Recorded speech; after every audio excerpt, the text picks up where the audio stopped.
Me having a warrior cats phase. How could I? If you didn't know, Warrior Cats is a series with cats living in the wild in clans with two different roles, warrior and medicine cat, to give the illusion of choice. If that cat has main character energy, they will either become a leader, appointed by the deputy by the former leader, and have 9 lives, or they'll become a medicine cat who is probably boring. The only good one was Jay Fizzer anyways, I think. It's been a while since I've read the books. Also, there's Cat Heaven and Cat Hell. What is this series? This video is basically fast food, but you can't stop me from making it, so I will be yapping a bit of fanfic about feral cats that I wrote when I was 11. I shall finally give summary to this story you've not been waiting for, Branches and Weave. Burrow Star of Branch Clan and Ebony Star of Pine Clan are fighting over a patch of land on Pine Clan territory. Burrow Star mocks him while they fight for not believing in Star Clan, as all Pine Clan cats tend to be raised with a disbelief against him, before Burrow Star calls his deputy, Myrtle Shell, to finish the job. Myrtle Shell fails, and because I needed to make sure you knew Burrow Star was evil, Burrow Star kills Myrtle Shell and no one notices because plot convenience. After the prologue, we're introduced to our main character, Cyan Kit, and his 2 siblings, Cypress Kit and Tempest Kit. These cats should have been made apprentices 3 moons ago, but due to Cactus Shine, their mother, seeing how cruel Burrow Star could be, she made sure they stayed in the nursery. Why did Burrow Star allow this?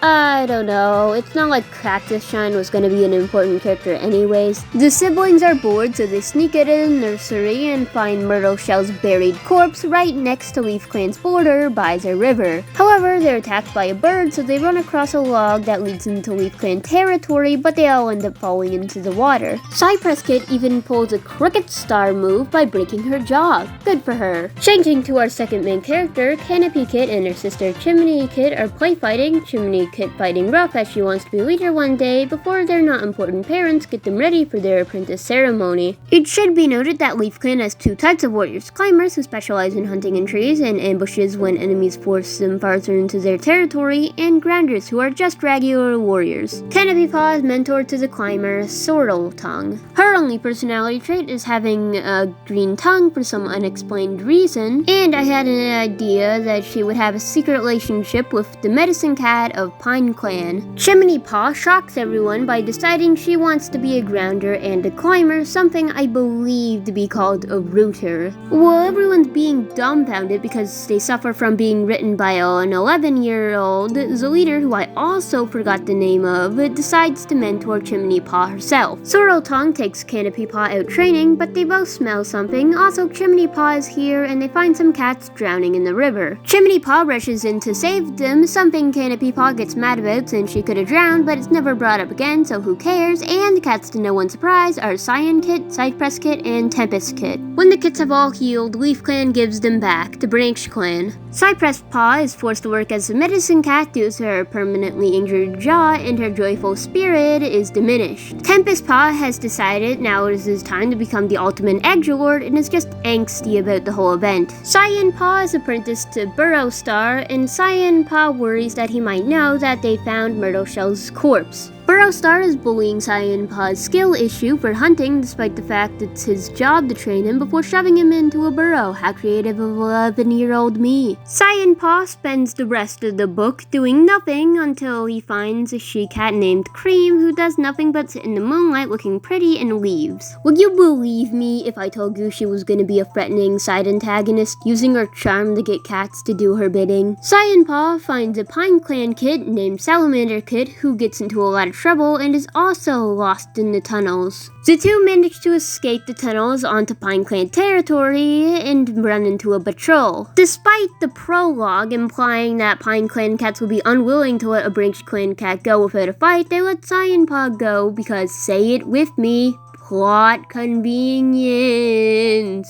Cyan Paw goes back and doesn't tell anyone about his leader attempting to kill him because he thinks no one would ever believe him. He thinks he'll reveal the truth, but not now. That would be unplot convenient. We cannot have unplot convenient in this story. From Leaf Clan's main characters, the only notable thing that happens is Canopy Paw and Chimney Paw going to a gathering where Chimney Paw gets into a fight with a Pine Clan cat. Canopy Paw, after being angry with Chimney Paw for exactly 1.3 seconds, reassures Chimney Paw that beating up people is okay as long as they're meanies, and that's how the book ends. Sadly, younger me did not realize you can beat up whoever you want as long as the cops don't notice. Now, let's discuss everything wrong with this. First of all, Burrowstar sucks as an antagonist. His motivation is non-existent. He steals Pine Clan territory, kills his deputy where everyone could see, and drags their corpse next to Leaf Clan's river. I remember in the next book that I didn't write, the main plot will be Burrowstar using rotten corpses to poison Leaf Clan's river to weaken them. But why use corpses when he could use poisonous berries or something? I could have easily explained this as Burrowstar knowing that Cyan Paw saw Myrtle Shell's corpse, but thinking back, I don't think my young self had Burrowstar knows this. And either way, why not just kill the apprentice himself instead of shoving him in a burrow? If he survives being shoved in a burrow, then he could tell everyone, which could lead to an unpleasant rebellion. But Burrowstar is just the first, and the main protagonist can be argued to be just as bad as him. They're both so boring, I can't even think of much to say about them on their own. The reason Burrowstar is better than the protagonist is because Burrowstar is actually, well, extremely flawed, a character. Cyan Paw and Canopy Paw are just cameras to witness the poorly written story. A lot of this book feels filler and a lot of the characters kind of suck. There's not a lot of praise I can give this thing. I mean, I like Chimney Paw kind of, but that's mainly because I know where her story ends, and I quite like it. Tempest Paw is kind of angsty, so I like him for that, but he doesn't really do anything besides that, and I can't remember what the end goal for his character was. Final complaint, the clans feel a bit one-noted, but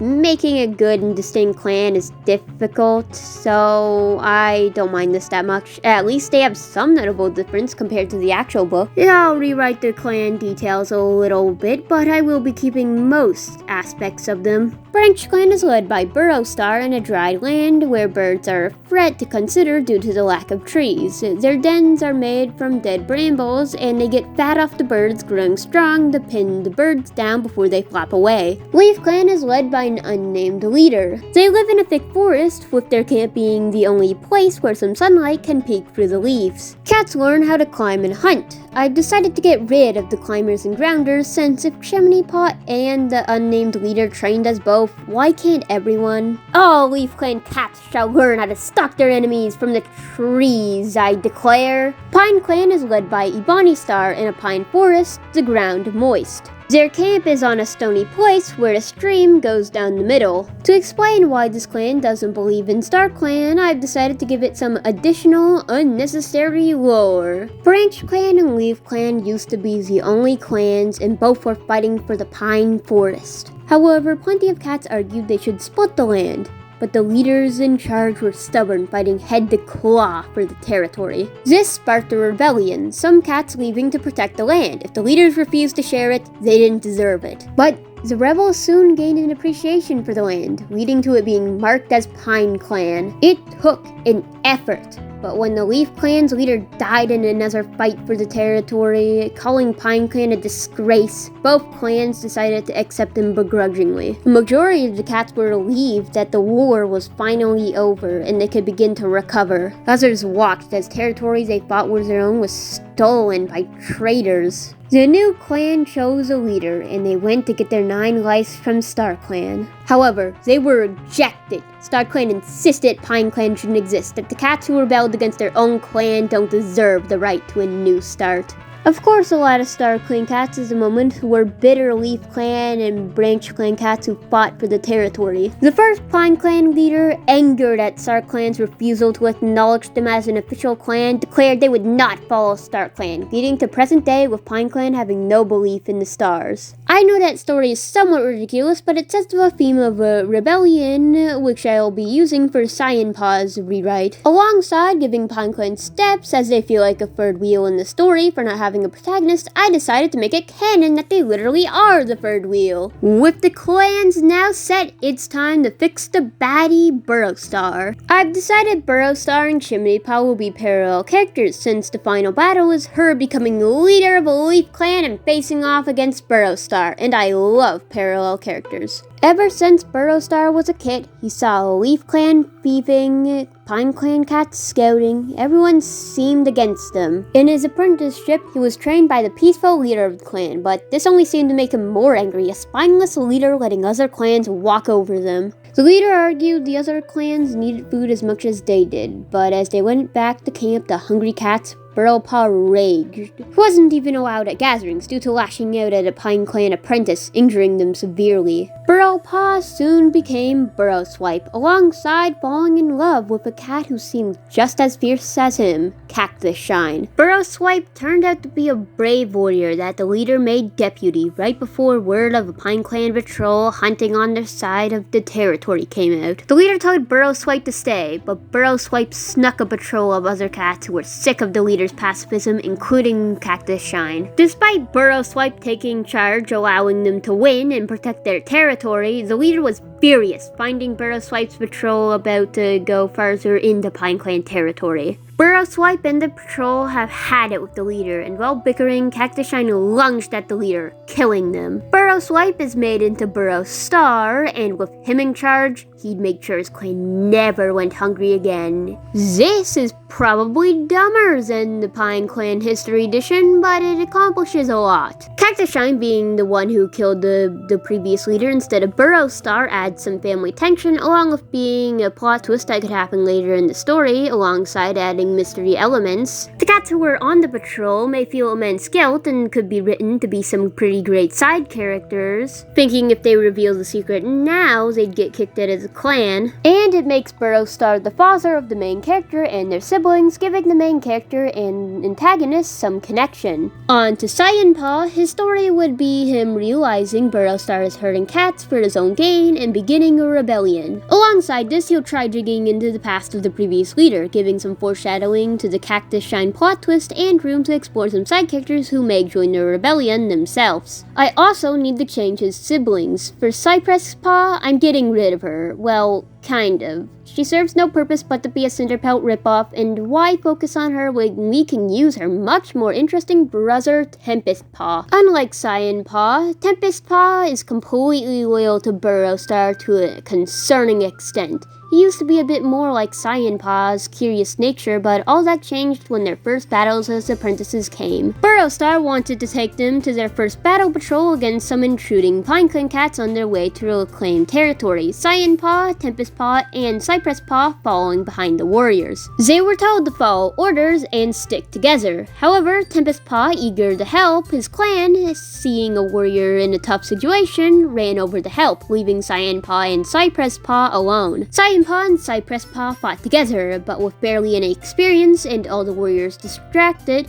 Cyan Paw got a nasty cut on his right eye, and Cypress Paw was bleeding heavily. When Burrowstar noticed, Cyan Paw waited for him to call a retreat or to go help them, but he didn't, beating up his enemy until they were whimpering away. Branch Clan had won the brawl, but Burrowstar had to walk back to see Cypress Paw dead. Instead of blaming his hot-headedness, he claimed this was all PineClan's fault. But unlike his father, Tempest Paw blamed himself. If he had stayed with Cyan Paw and Cypress Paw, his sister, the glue that kept Cyan Paw and him together despite disagreements, would be alive and Cyan Paw wouldn't have lost his right eye. Instead, every time he wakes up, he has to look at Cyan Paw's face as a reminder of his mistake. This would happen near the start of the story, as it fleshes out Cyan Paw and Tempest Paw while making use of a character I deemed worthless, Cypress Paw. Technically, this does make Tempest Paw a better main character, since he has more to overcome than Cyan Paw, but if I ever made a part 2 talking about how I'd write book 2, I'd make Tempest Paw the main character for that one. You could just say I could switch the main characters, but I'd rather not do that. Tempest Paw's main plotline for book 2 would be discovering Cyan Paw's rebellion and having to decide what's more important to him, being loyal to his leader and dad, or his brother who's always had his back. But enough of that. Now on to the last cats, Canopy Paw and Chimney Paw. Instead of Chimney Paw saving Branch Clan kits, Canopy Paw saves a Pine Clan cat named Salamander Kit, with Chimney Paw questioning why she wouldn't just let the kit drown. It's gonna grow up into an enemy anyways. Canopy Paw is disgusted by Chimney Paw's view on other clans. The two sisters grow distant over the course of the story. This all comes to a climax after Chimney Paw attacks a Pine Clan apprentice at the gathering. Canopy Paw asks what happened to them. What happened to her? Chimney Paw lashes out, her own sister saying she's somehow